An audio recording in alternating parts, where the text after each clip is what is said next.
Night.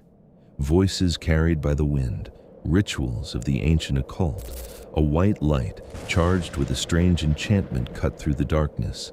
A deafening crash followed. The air trembled. A metallic taste filled the mouths of those present. The earth vibrated beneath their feet, raising fragments of stone as if pulled by an invisible breath.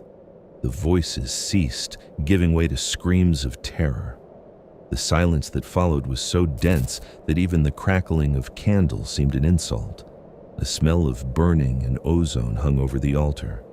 Death had come to the foot of the mountain. First came the silence, as dense as a moonless night, and then a white flash that tore through the night. The leather of the book creaked as it was opened. The sound was old, like bones rubbing together. Someone in the circle held their breath. Someone else murmured a syllable that should not have been spoken. The light was not just light, it was weight. It was cold that seeped into the bones. The man holding the tome felt invisible, hands leafing through his memory.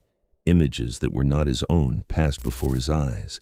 Broken wings upon stone, chains that sang names in languages the world had forgotten. He misstepped. The book fell. The leather struck the stone and made a dry sound like a warning. The light condensed around the man. It pulsed, it grew, it exploded. The sound that followed was not human. It was a deep, almost mineral crack, as if the world had split in two. Stones jumped from the ground as if the soil had coughed. The air filled with a taste of iron and ozone that left a metallic trail in the mouths of those who breathed. Screams tore through the night. Voices that had been chanting became screams of panic. "Run!" someone shouted.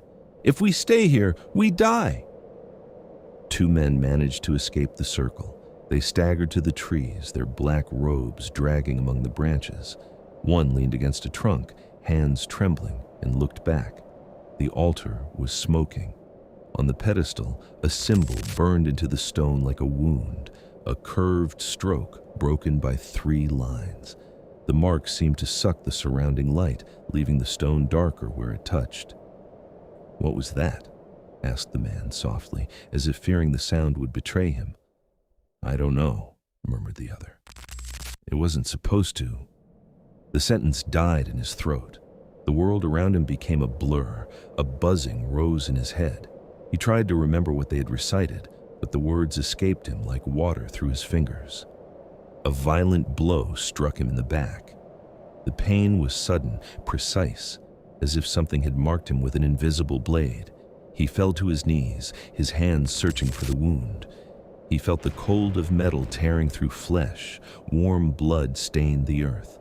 A howl of pain escaped him.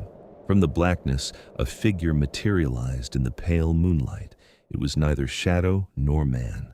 The skin was too pale, the features beautiful and cold.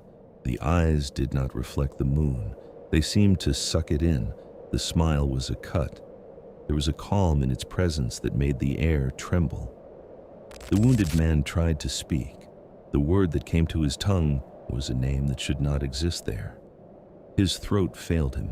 Blood flowed between his fingers. He fell to the side, his eyes losing their light. The figure leaned in like one observing a wounded animal and let out a laugh that sounded sweet and rotten. It did not touch the body. It did not need to. Its presence alone was enough for the heat to drain from the air. Then, with the same calm with which it had appeared, it vanished into the shadows.